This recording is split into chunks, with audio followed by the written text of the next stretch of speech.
Assalamualaikum warahmatullahi wabarakatuh. Halo sahabat Al-Fatih, kembali lagi bersama saya Pak Krisna pada program Al-Fatih Jelajah Negeri. Ya, pada program Al-Fatih Jelajah Negeri kali ini, Bapak bakal ngajak kalian wisata, tidak hanya wisata kuliner, tapi juga ini kita akan membahas terkait sejarah dan juga edukasi terkait kuliner khas Kota Kudus. Nah, yang orang-orang Kudus pasti bakalan tahu kuliner ikonik khas Kota Kudus itu apa? Apa kira-kira? Iya, betul, jenang. Ya, baik sahabat Al-Fatih, kali ini Bapak sudah berada di Museum Jenang Gus Digang, ya, tepatnya di Kabupaten Kudus.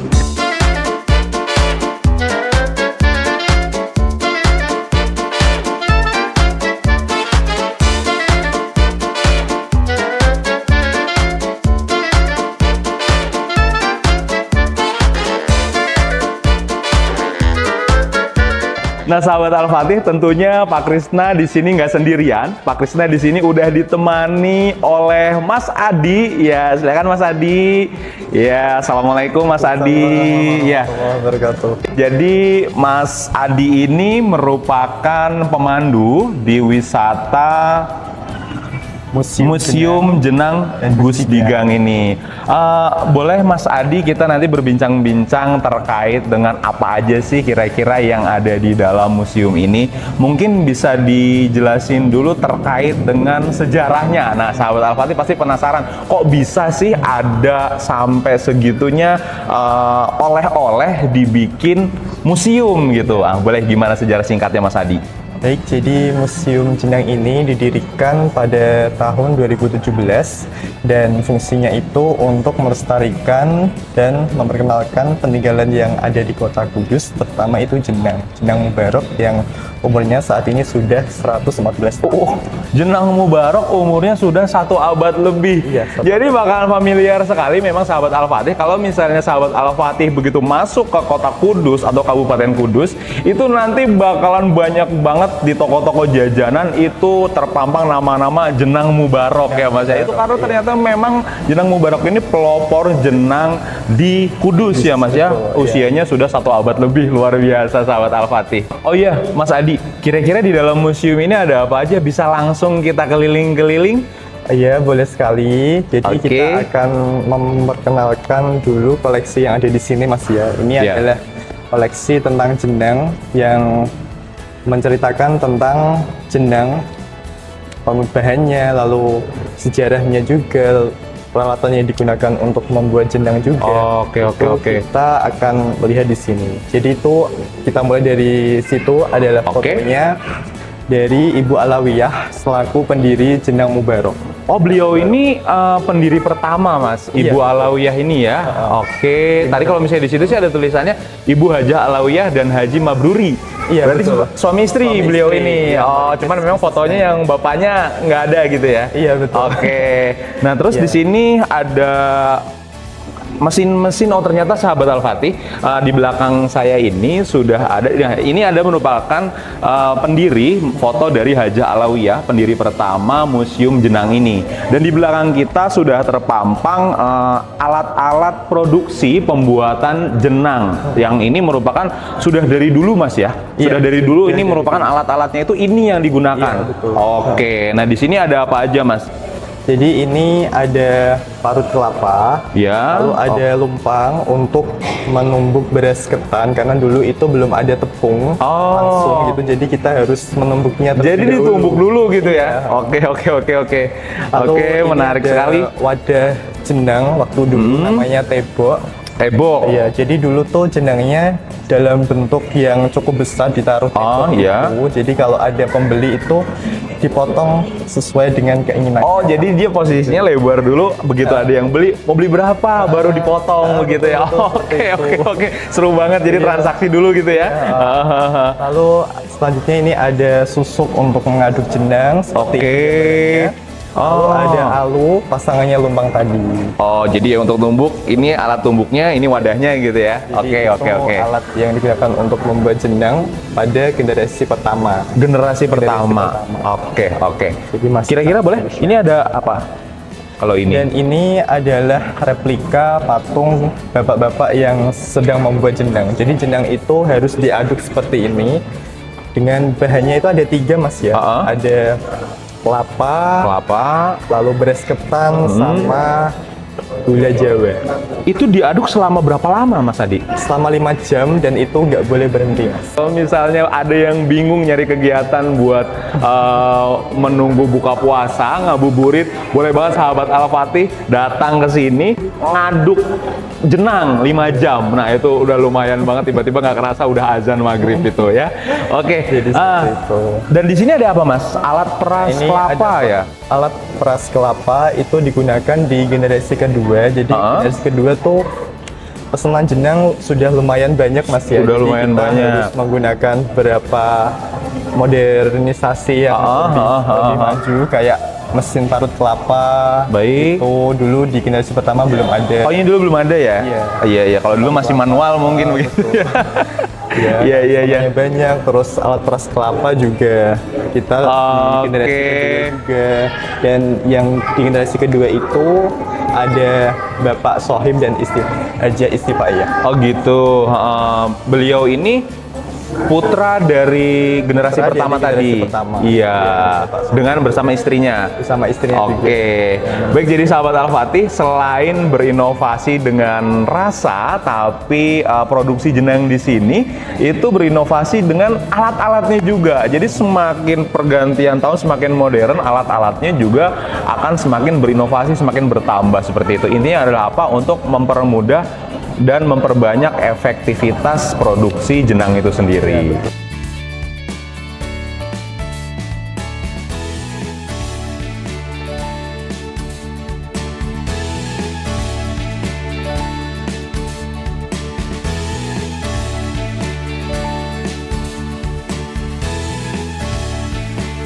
Baik sahabat Al-Fatih, sekarang Pak Krisna dan Mas Adi udah ada di dalam ruangan di mana ini bagian museum yang khusus menjelaskan terkait dengan ajaran Gus Jigang itu. Ya, nah kalau misalnya dilihat vibes-nya beda. Kalau misalnya tadi terkait dengan produksi jenang itu vibes-nya masih dengan tradisi dengan nuansa coklat seperti itu Mas Adi ya. Betul. Begitu masuk ke sini nuansanya itu kayak yang terang benderang seperti itu ya. Nah mungkin bisa Mas Adi bisa dijelaskan sekali lagi terkait dengan Gus Jigang ini sebetulnya siapa sih yang mempelopori? Ya baik.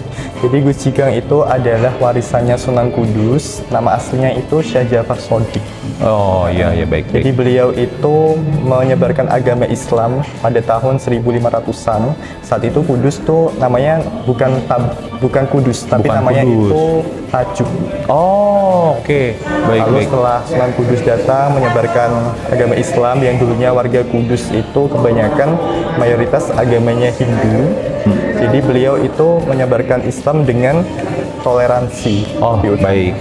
Jadi kita bisa melihat bangunan khasnya Kota Kudus tuh kayak sebuah candi ya. Oh iya betul.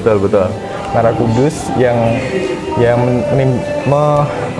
memperkenalkan tentang toleransinya Sunan Kudus kepada warga lokal supaya mereka itu tertarik dengan Islam. Oh, baik, luar biasa ya Mas ya. Nah, baik sahabat Al-Fatih, di dalam ruangan khusus Gus Jigang ini juga salah satunya adalah banyak terpampang literasi-literasi yang menjelaskan tentang makna sejarah Gus Jigang itu sendiri.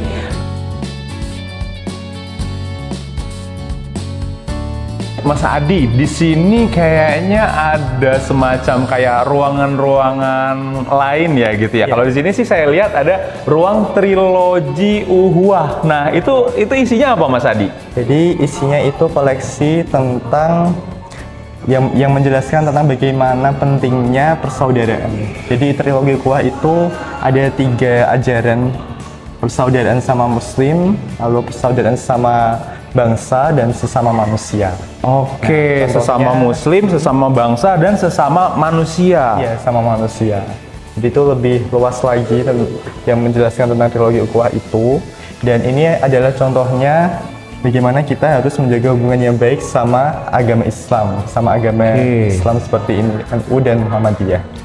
Ini baik, kita ditunjukkan foto-foto itu ulama NU dan Muhammadiyah dari dirinya hingga yang saat ini, Mas. Baik, jadi intinya di bagian trilogi Uwah ini yang diangkat adalah bagaimana kita harus bisa hablum minanas atau menjaga hubungan dengan 3 unsur itu ya Mas ya, dengan sesama umat muslim, sesama bangsa dan juga sesama manusia secara umum gitu ya. Oke, baik, luar biasa. Di sini akan syarat akan makna sekali sahabat Al-Fatih. Jadi tidak hanya menjelaskan terkait dengan kuliner, namun di dalam museum ini banyak sekali istilah-istilah, banyak sekali ajaran-ajaran hidup yang mana itu telah disebarkan atau diajarkan oleh Sunan Kudus dan tentunya dilestarikan oleh pengelola museum ini gitu ya Mas Adi. Mas Adi, ini sekarang kita ke ruangan mana nih? Nah, selanjutnya dari ruangan trilogi Kuwah tadi, kita akan menuju ke spot kearifan lokal. Di situ kita akan melihat pakaian adat Kudus. Nah itu pakaian adat Kudus ya, laki-laki dan perempuan. Lalu di sebelah sini ada spot menjenang. Biasanya para pengunjung pada foto di sini, jadi terlihat terkesan kayak sedang membuat jenang. Oh gitu ya, jadi ini spot foto gitu ya Mas ya. Jadi buat sahabat Al-Fatih kalau misalnya mau ke sini cari spot foto, di sini udah disediakan spot foto, terus jadi mungkin ada yang nanti akan acting pura-pura membuat jenang, itu bisa semua udah disediakan di sini oleh pengelola museum ya, keren banget. Oke, lanjut kita Mas Adi. Kemudian itu ada membatik, batik khas Kudus itu ada juga. Oh, ada juga batik khas Kudus ya. Kudus. Oke, ini lengkap sekali ya. Ini kalau misalnya dilihat ada alat cap ya Mas ya, itu ya, bener ya, alat cap ya. Ada alat cap, ada canting, terus di sini ada desain ya. Kalau ini di sini saya lihat desain setengah jadi lah ya Mas ya. Betul. Yang baru dicanting. Kira-kira kalau misalnya yang udah jadinya oh, seperti di gambar-gambar di belakangnya ini ya Mas ya. Oke, menarik sekali sahabat Al-Fatih. Di sini selain membahas terkait dengan kuliner, tapi juga membahas tentang pakaian adat dan khususnya di sini ada juga motif batik khas Kudus itu sendiri ya. Iya, betul. Oke. Nah, lalu ada apa nih Mas? Ini ada spot membuat kretek. Kudus kan terkenal kreteknya ya. Jadi kalau misalnya ini memang istilahnya sebutan untuk Kudus itu merupakan Kudus adalah kota kretek ya Mas Adi ya. Jadi sahabat Al-Fatih, kalau misalnya nanti ada ujian ilmu pengetahuan sosial, ada pertanyaan, coba sebutkan kota mana yang dijuluki sebagai kota kretek. Jangan bingung lagi untuk ngejawabnya ya. Udah pasti jawabannya adalah kota Kudus gitu ya. Di sini proses-proses gambaran, proses-proses pembuatan kretek itu sendiri ya Mas Adi ya. Lalu ada spot membuat itu ukir dari kayu. Oh, ada ukir juga Mas. Terkenal. Oke. Ukirannya dan terbang 4. Nah itu terbang 4 itu musik khas Kudus. Gitu. Wah, lengkap sekali ini ya.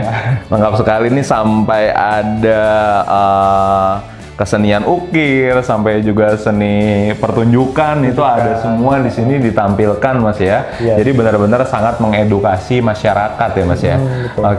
Baik, sekarang kita ke sini kayaknya menarik nih Mas nih. Ini ada banyak kaligrafi Mas. Itu ruangan apa ini Mas? Ini ruangan khusus menampilkan koleksi kaligrafi buatan seniman-seniman Kudus.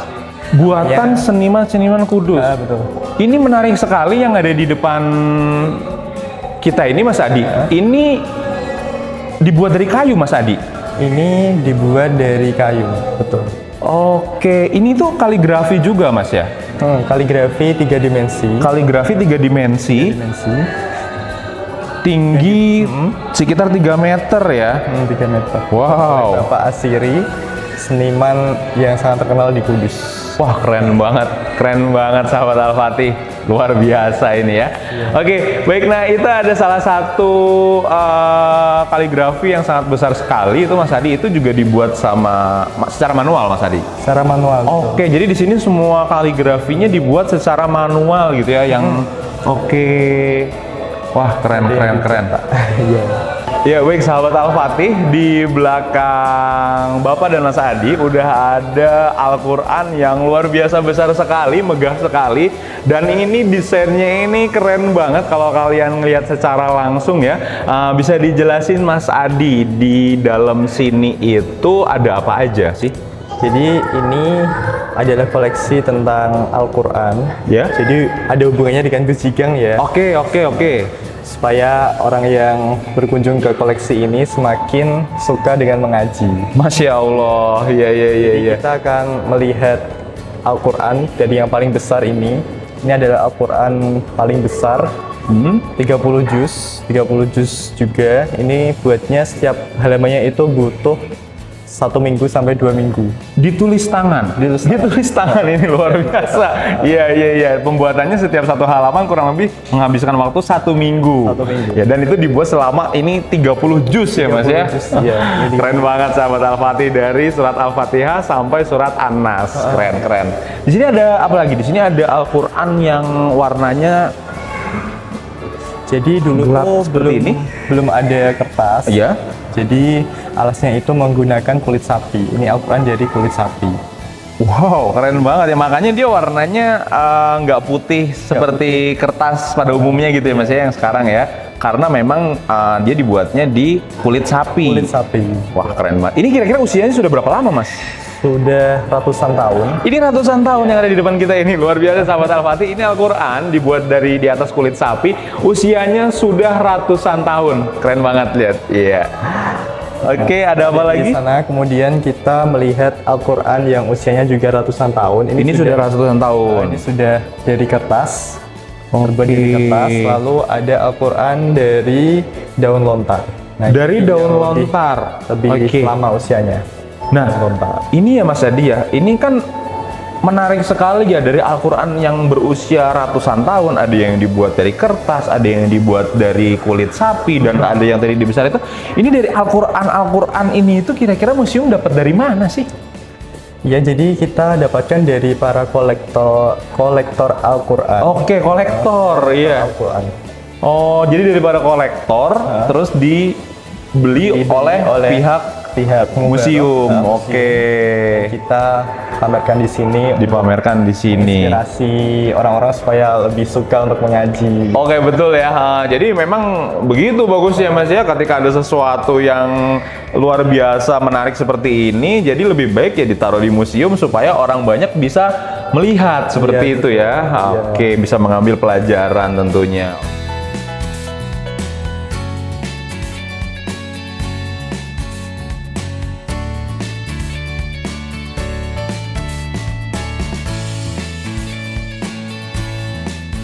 Baik sahabat Al-Fatih, saat ini Bapak dan Mas Adi sudah ada di ruangan terakhir di museum ini, yaitu spot Omah Kapal ya Omah Mas kapal, Adi ya. betul. Bisa dilihat di belakang kami sudah ada miniatur kapal yang lumayan besar sekali. Ini bisa dijelaskan Mas Adi, jadi ini itu konsepnya bagaimana sih, kok tiba-tiba kita habis dari produksi jenang, habis dari koleksi budaya, koleksi Al-Quran, tiba-tiba masuk ke sini ada kapal nyasar nih. Ini maksudnya gimana nih Mas Adi nih? Jadi tuh dulu ada seorang bapak namanya Bapak Haji Muzahid. Bapak Haji Muzahid. Bapak Haji Muzahid. Beliau itu dulu berangkat ke Tanah Suci itu menggunakan kapal karena dulu belum ada pesawat untuk berangkat ke sana. Betul, betul. Membutuhkan waktu yang berbulan-bulan untuk sampai di Tanah Suci itu. Oke. Jadi perjuangannya sangat berat karena saat itu juga masih zaman penjajahan ya. Masih zaman penjajahan pada waktu itu ya. Sekali untuk bisa Betul, betul. pergi ke Tanah Suci. Oke. Jadi beliau membuat omah kapal ini untuk mengenang perjuangan beliau ketika berangkat haji. Nah, beliau itu apakah orang asli Kudus juga? Asli Kudus. Oh, jadi orang asli Kudus yang pada waktu itu memiliki niat besar untuk memenuhi panggilan Allah, yaitu ibadah haji, di mana pada saat itu di masa penjajahan sangat sulit sekali untuk keluar Pulau Jawa, dan beliau itu karena semangatnya yang tinggi untuk memenuhi ibadah haji itu, beliau menggunakan kapal ya pada waktu itu, dan pihak museum ingin mengenang bagaimana perjuangan beliau supaya semua yang masyarakat yang memasuki ruangan ini, yang memasuki museum ini dapat termotivasi seperti itu ya Mas Adi ya. Luar biasa sekali sahabat Al-Fatih.